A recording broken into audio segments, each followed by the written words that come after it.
আওয়ামী লীগ সভাপতি ও ক্ষমতাচ্যুত প্রধানমন্ত্রী শেখ হাসিনার বিরুদ্ধে দায়ের করা গণহত্যা মামলার রায় ঘোষণাকে কেন্দ্র করে সারা দেশে উদ্বেগ তৈরি হচ্ছে, এমন মন্তব্য করেছেন বিএনপি মহাসচিব মির্জা ফখরুল ইসলাম আলমগীর।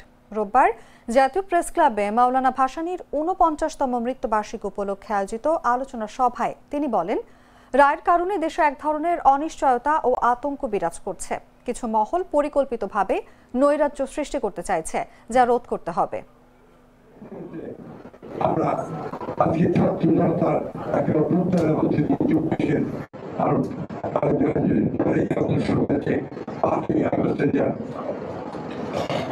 শেষ হয়েছে শেখ হাসিনা এই দেশ থেকে চলে যাওয়া নিয়ে সেই অবস্থাটাকে মানুষের যে আকাঙ্ক্ষাটাকে মানুষের চাওয়াটাকে কিন্তু আমরা সঠিকভাবে ধরতে পারছি না।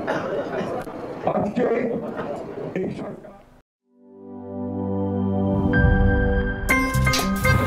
আমার একটা স্মার্ট সিদ্ধান্তে 25% গ্যাসের খরচ কমেছে। ভাবছেন কিভাবে?